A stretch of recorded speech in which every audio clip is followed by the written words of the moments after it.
Hi hello வணக்கம். இது உங்கள் சிவி ஜோன். எல்லாரும் எப்படி இருக்கீங்க? இன்னைக்கு பார்த்தீங்கன்னா பயங்கரமான ப்ரொமோ வந்திருக்கு. அதாவது 2 பேரும் அடிச்சுக்கிறாங்க. அது யார்கிட்ட போய் பஞ்சாயத்து பண்ணுறாங்க? நம்மள்ட்ட ஃபேட் மேட்டர் வந்திருக்கிட்ட. ஃபேட் மேட்டர் வந்து ஏற்கனவே வந்துட்டு இவங்க 2 பேரும் எப்படி சாட்சி வெளியே அமைச்சிட்டு நம்ம உள்ளே போகலான்னு சொல்லிட்டு தான் யோசிச்சுட்டு இருக்காரு. அவர்கிட்ட போய் இவங்க 2 பேருமா வந்துட்டு அதாவது என்ன சொல்லுவாங்கன்னா, நம்மளுக்கு யார் வந்து இது அவங்ககிட்டயே போயிட்டு இவங்க 2 பேரும் போய் பிராது கொடுக்குறது. இப்போ அவங்க யூஸ் பண்ணுவாங்களா இல்லையா? இப்போ என்ன நடக்குதுன்னா, எனக்கு என்ன தோணுதுன்னா, சௌந்தர்யாவோட முகத்திரையை வந்துட்டு நம்ம ஜாக்கி கிழிச்சிட்டாங்க அப்படி தான் தோணுது. ஏன்னா நேற்று ஒரு விஷயம் நடக்குது. சௌந்தர்யா வந்துட்டு காலையில் அழுகுறாங்க. யார் வந்து அவங்க கூட ஆறுதலாக இருந்தாங்க? ஒரே ஒருத்தர், ஜாக்லின். ஜாக்லின் ஆறுதலாக இருக்காங்க. ஜாக்லினுக்கு தான் அடி விழுந்துச்சு. நான் நல்லா நோட் பண்ணும், சௌந்தர்யாவுக்கு மட்டும் அடி விழுகல. ஜாக்லின்னு எடுத்து பொழந்து கட்டினாங்க. சுனிதாலாம் வந்து ஜாக்லினை போட்டு கிளிக்கின்னு கிழிச்சாங்க. ஜாக்லினை அழுதாங்க, லைட்டாக அழுதாங்க.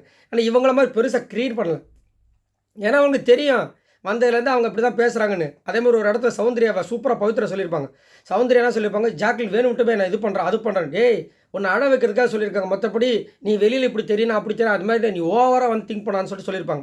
ஸோ இங்கே என்ன நடக்குதுன்னா, இவங்க இப்படி பண்ணுறாங்க அப்படி பண்ணுறாங்க மக்களுக்கு தெரியப்படுத்தணுன்ற நோக்கத்தில் இவங்க தண்ணியே தானே இழந்துக்கிறாங்க சௌந்தர்யா.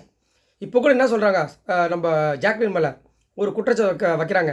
நீ வந்து கேமையும் உன்னோட கேரக்டரும் ஒன்றா வச்சுருக்க, இது எனக்கு செட் ஆகாதுன்றாங்க. அப்போ கேமுக்கு ஒரு மாதிரி கேரக்டரும் பிக் பாஸ் வீட்டுக்குள்ளே ஒரு மாதிரி கேரக்டர் இருக்குன்னு இந்த அம்மா காசை அது நடக்குமா? நல்லா யோசிச்சு பாருங்கள். கேமு கேரக்டர் இது எல்லாமே ஒன்று தானுங்க. இந்த கேரக்டர் தான் கேமே விளையாடுது. என்ன எப்படியெல்லாம் பேசுகிறாங்க பாருங்கள். இவங்க வந்து கேமில் ஒரு மாதிரி இருக்கணுமா, ஆனால் இவங்க கூட பழகுற போது ஒரு மாதிரி இருக்கணுமா. அதேமாதிரி உங்ககிட்ட ஃப்ரெண்ட்ஷிப் வச்சதே நான் வந்து ரொம்ப இதுவாக நினைக்கிறேன். ஃப்ரெண்ட்ஷிப் வச்சது தப்புன்னு.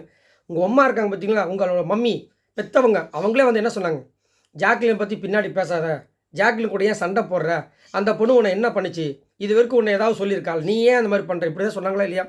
உங்கள் வீட்டில் இருக்கவங்க வந்து என்ன சொன்னாங்க உங்களை? யாராவது நீங்கள் பண்ணுறது கரெக்டு உங்கள் வீட்டில் இருக்கவங்க மட்டும் ஒத்துக்கிட்டாங்களா? வெளியில் இருக்கிற மக்களை விடுங்க. வீட்டில் இருக்கவங்க நீங்கள் பண்ணுறது ஒத்துக்கிட்டாங்களா?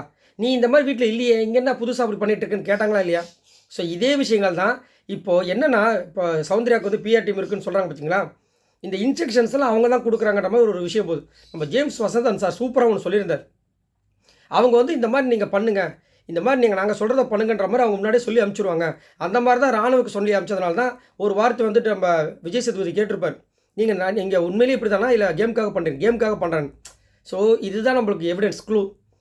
இவங்க வந்து இந்த மாதிரி வெகுளித்தனமாக பண்ணுங்கள், உங்களுக்கு டவுட் வர மாதிரி கேளுங்க எல்லாருக்கிட்டையும்.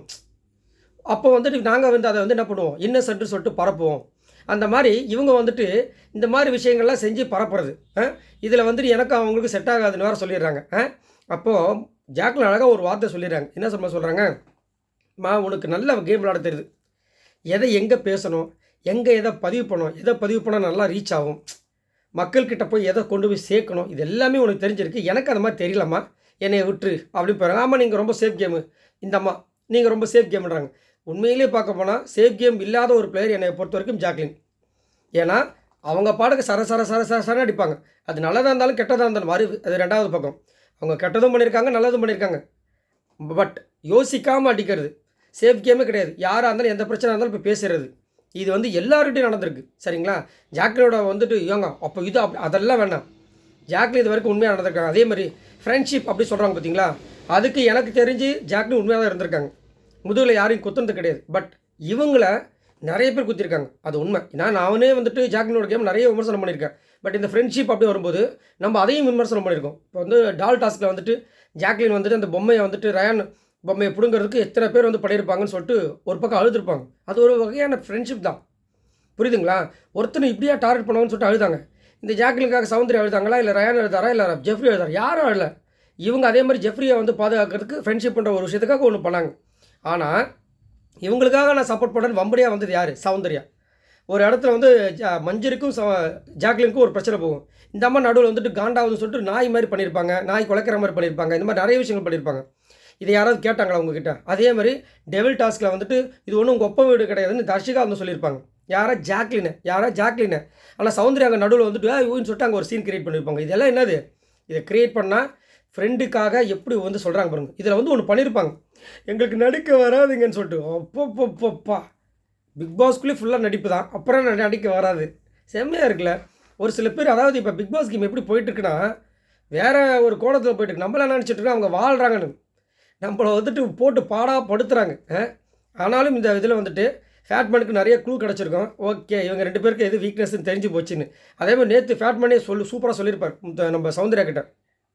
ஏமா இந்த வீட்டில் உனக்கு யார் வந்துட்டு போகணும், யார் போவாங்கன்னு நினைக்கிறேன் அப்படின்னு ஒரு கொஸ்டின் கேட்டிருப்பார். அவங்க வந்துட்டு யோசிப்பாங்க, எனக்கு நிறைய பேர் போகணும், இருக்கிறதே மொத்தம் 7 பேர், எனக்கு நிறையா போகணும், உங்களை தவிர்த்து மீது 6 பேர் அமுச்சு விட்டுலாமாம்மா, நீங்கள் மட்டும் இருக்கீங்களா, சந்தோஷம் இல்லை அப்படின்ற மாதிரி இருக்குது. அப்போ அவர் கேட்குற உடனே அவர் தெரிஞ்சிச்சு, இங்கே முத்துக்குமரன் இருக்கார், முத்துக்குமரனுக்கு இந்த விஷயம் தெரியணும்னு சொல்லிட்டு என்ன பண்ணுறாரு, யார் போகணும் உனக்கு என்ன ஆசை அப்படின்னும் போது அவங்க என்ன பண்ணுறாங்க, எனக்கு முத்துக்குமரன் போகணுன்னு ஆசை.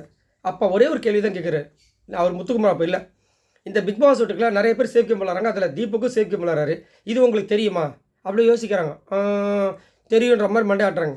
ஏன் நீங்கள் அதை எக்ஸ்போஸ் பண்ணல இது வரைக்கும்? இந்த பிக் பாஸ் வீட்டுக்குள்ள முத்துக்குமரன் மட்டும் தான் உங்கள் கண்ணுக்கு தெரியவாரா? நான் என்ன கேட்குறேன், தீபக் விட்டுருங்க, தீபக் கூட சூப்பராக தான் பண்ணிட்டுருக்காரு.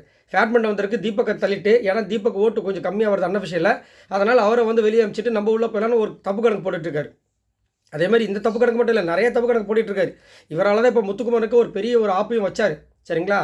இன்னொரு விஷயம் என்னென்னா, இவர் இந்த முத்துக்குமரனுக்கு சப்போர்ட் பண்ணுற ஒரு விஷயத்தாலே இவ்வளோ பிரச்சனை வந்துட்டு இருக்குது. அதுவும் நான் சப்போர்ட் பண்ண உள்ளே போயிட்டு அவருக்கு ஒரு ஆசை வந்துருச்சு ஆக்சுவலாக.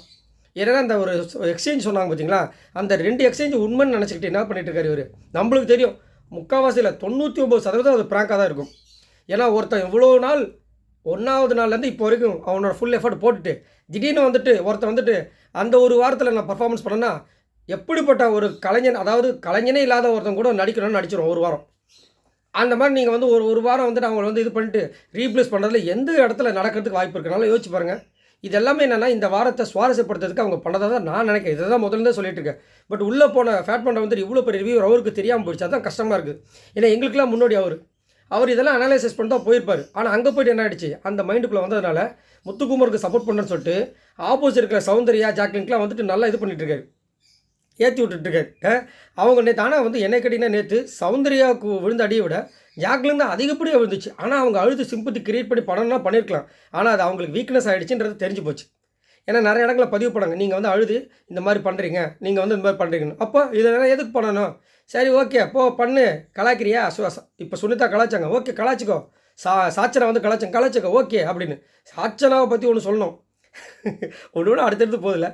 சாச்சனா நேற்று வாய்க்கிழியே சௌந்தர்யாவையும் ஜாக்லினையும் அவ்வளோ பேச்சு பேசுகிறாங்க. நீங்கள் என்ன பண்ணீங்க, என்ன இது பண்ணுறீங்க, கேர்லெஸ்ஸாக இருக்கீங்க, அது இருக்கீங்க, இது இருக்கீங்க. இந்த அம்மாவுக்கு கேரக்டர் முந்தானத்தை கொடுத்துட்டாங்க.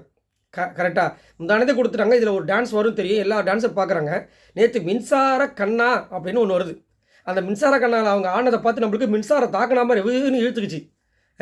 சின்ன பொண்ணு எவ்வளோ திறமையாக இருக்கலாம், திறமையை வளர்த்துக்கலாம், கிராஸ்பிங் பவர் அவ்வளோ எக்கச்சக்கமாக இருக்கான். அவர் பண்ணுறாரு அந்த மனுஷன் தீபக்கு. அவ்வளோ அப்படியே ரஜினி உரிச்சு வச்ச மாதிரி அவர் எவ்வளோ பண்ண முடியுமோ அதை பண்ணிகிட்ருக்காரு. என் காலில் விழி இப்படி தான் ஏதோ இந்த நம்ம பிடிக்காத மாமியார் மருமக இருப்பாங்க பாருங்க, வா இதை பண்ணு, இதை கூட்டு அப்படின்ற மாதிரி டான்ஸ் ஆடிட்டு இருக்காங்க. ஏம்மா இது இப்போ டான்ஸ் மூமெண்ட்டா? சௌந்தர்யா தான் இருக்கிறது டான்ஸ் ஆட தெரியாதவங்க. அதுக்கப்புறமா நம்ம வர்ஷினி, இவங்க 2 பேருமே நேற்று இருக்கிற ஒரு சில மூமெண்ட்டை வச்சு சூப்பராக பண்ணாங்க. இவங்களை கம்பேர் பண்ணும்போது சூப்பரானா மீன்ஸ் என்ன, இவங்க 2 பேர் அதாவது நம்ம சாச்சனா கம்பேர் பண்ணி ரொம்ப அழகாக பண்ணாங்க. பாய்க்கிடையே பேசுனீங்கம்மா சாச்சனா, நீங்கள் என்ன பண்ணீங்க நேற்று? எல்லாம் என்ன பண்ணுறாங்கன்னா இவங்களை எக்ஸ்போஸ் பண்ண சொல்லிட்டு அவங்கள எக்ஸ்போஸ் ஆகிக்கிறாங்க. அதுதான் உண்மை. சரிங்களா? ஸோ சௌந்தர்யா அவங்க நான் பண்ணுறேன்னு சொல்லிட்டு அவங்களே தன் மண்டை மேலே மண்ணவாரி போட்டுக்கிறது நல்லா தெரியுது. சரி, நீங்கள் உங்களோட கருத்தை சொல்லுங்கள். உங்களுக்கு என்ன தோணும், இந்த சௌந்தர்யா ஜாக்லின் இவங்க 2 பேரில் யார் ட்ரூவாக இந்த பிக் பாஸ் கேமுக்காக நான் இதை பண்ணுறேன் அப்படின்னு பண்ணுறாங்க? எனக்கு பெஸ்ட்டு கண்டிப்பாக ஜாக்லின் தான். ஃப்ரம் டே 1 ஏதோ ஒன்று பண்ணிட்டு இருக்காங்க. இவங்க எதுவுமே பண்ணாமல் இவ்வளோ தூரம் வந்துட்டு இருக்காங்க. அதை பற்றி மறக்காமல் கமெண்ட்ஸ் பண்ணுங்கள். பாய் நண்பர்களே.